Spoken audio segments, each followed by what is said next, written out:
everyone, welcome to today's video.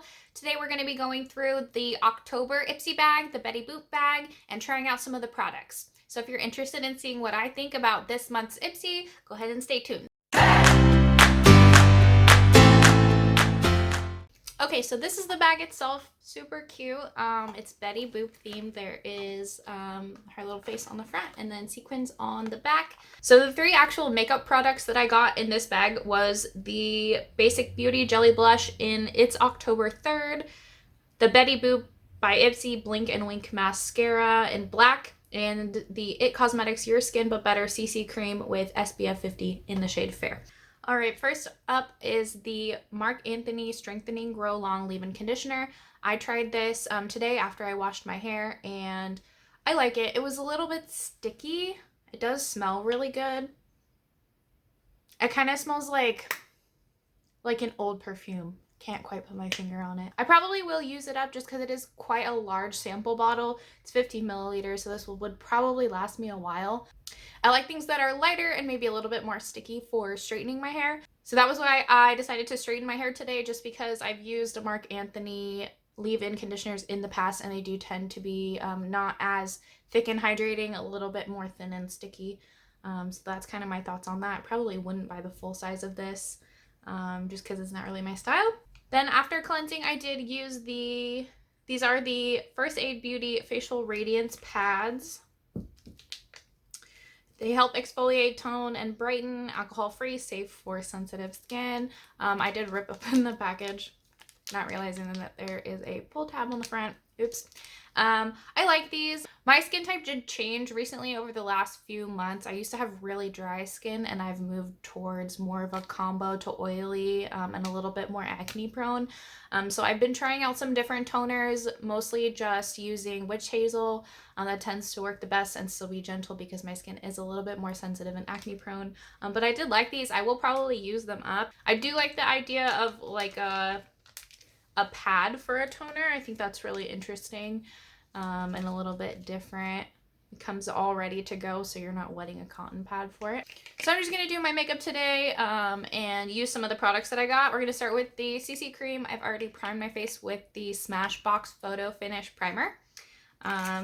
So I pretty much have one way that most foundations look good on my skin, so I will be doing that.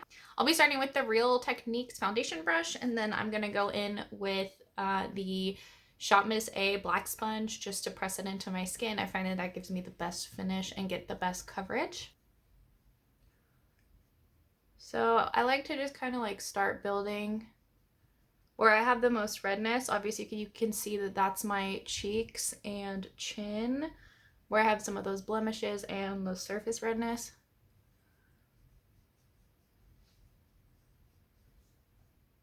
It is scented, maybe? Can't tell. The shade's looking a little yellow. That's okay. I would rather it be a little more yellow than too pink.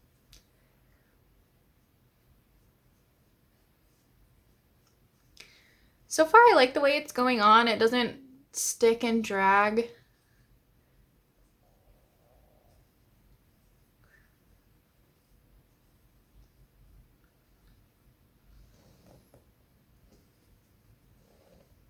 And the coverage is nice. I do think it looks good on the skin so far.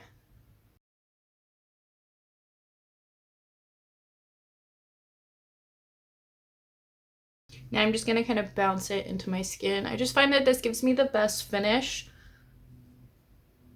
It really presses it in, gets rid of any texture. If you have any dry spots, this might be a good technique just because it helps to really press down any flakes and weirdness that might be going on.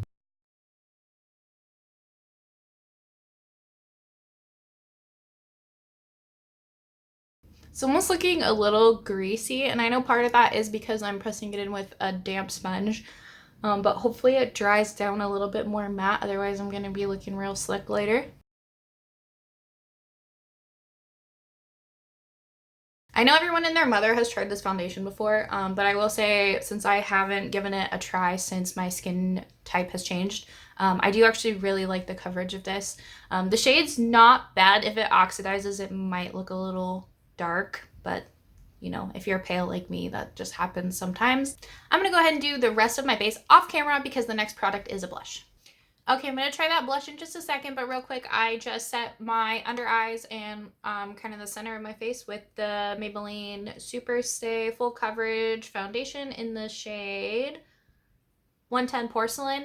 I really like this. I think it adds a little bit of extra coverage under the eyes, so I've just been using it to set my under eyes and right around my pore area where I tend to get a little bit more slick by the end of the day. I concealed with the Maybelline Fit Me in the shade 10 Fair. Bronzed with, I actually got this in an Ipsy like forever ago, and I just never used it. I don't know why. This is the Balm Anti-Orange Bronzer in the shade Oliver. I love this. I don't know why I never used this. Like, I don't know if I was just afraid of bronzer for the longest time or what, but this has been like a total game changer. It blends so nice, and I've totally destroyed the inside of it.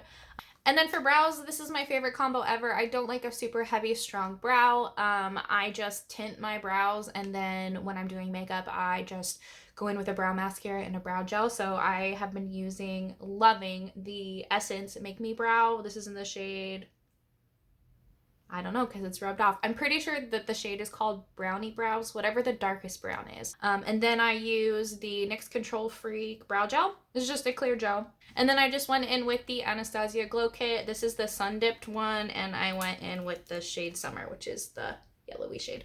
So clearly I've done some damage on that one.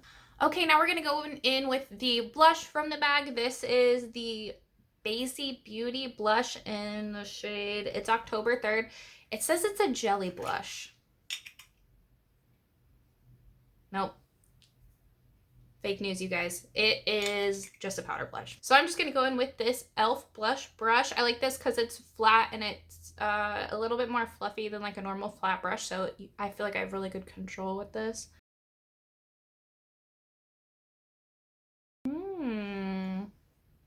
That's a pretty color, actually. It looks like a good like middle of the road kind of shade in the pan. That actually looks really nice. It's not super intense, so I'm going to see if I can just kind of build it up.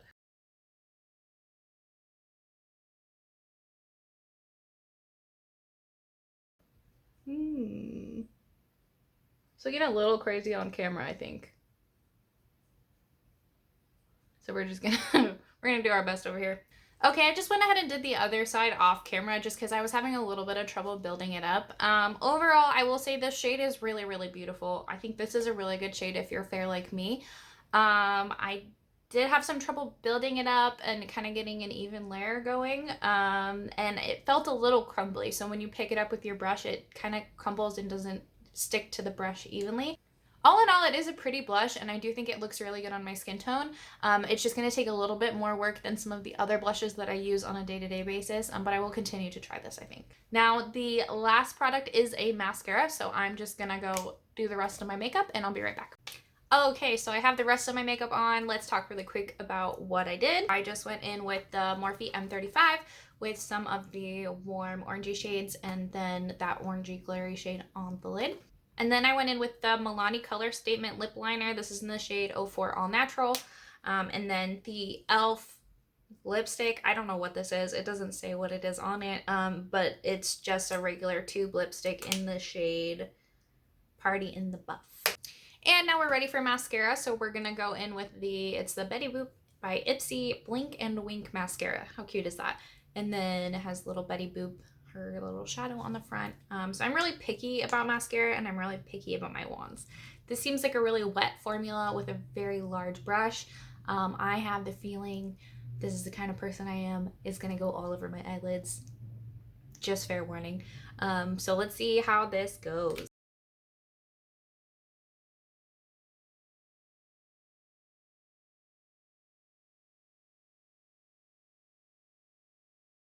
So I've got kind of like one coat on.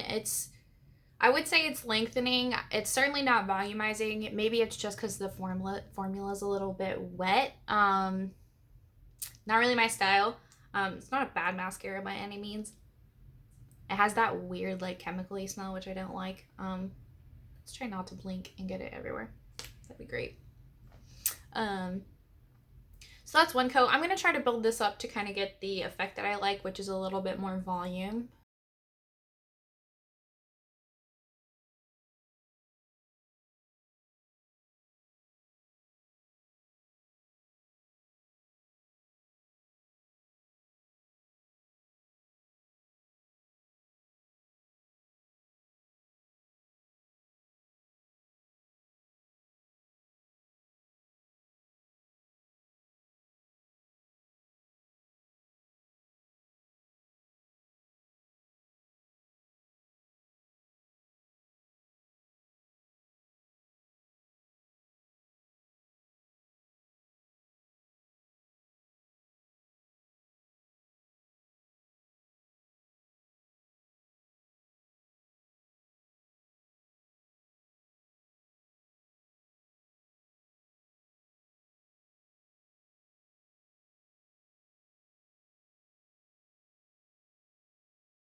Okay, so this is what the mascara looks like all done. I did not make too bad of a mess, if I do say so myself. Personally, not a huge fan. It's a little bit of a more wet formula. So I think maybe if I give it a couple of weeks or leave it cracked open overnight, it would kind of dry out to more of that thicker formula that I really like. But it's not a bad mascara. It does the job. So final thoughts, I will use up the rest of the leave-in conditioner. I think it's just fine, especially if you're going to be heat styling your hair. It's not too heavy. It is a little bit sticky, but it doesn't feel sticky once you actually style it. The Radiance pads from First Aid Beauty, we'll just use those up. I could imagine that they're going to be a little bit more efficient to use than like a regular cotton pad because they are ready to go. As far as the foundation, I know that this is a cult favorite. It's just something that's never worked in the past for me, but I am really excited to now have a sample of it and give it a try now that my skin type is a little bit different than it used to be. The blush, definitely going to keep working with that. I don't think it's a dud by any means, just maybe a little bit more difficult to work with than some other products. And then the mascara, we'll see. I'll probably use it up. I have about 1 million samples. If you get Ipsy every month, you probably have about 8,000 mascara samples like I do. All right, well, that's it. Overall, not a terrible bag. Overall, the thing I'm most excited about is probably the foundation, just to have a sample size to really try. That's probably a little bit bigger than a Sephora sample size, so I'll work my way through that and then see what I think. And that's it for today. Thanks for watching today's video, and I'll see you next time.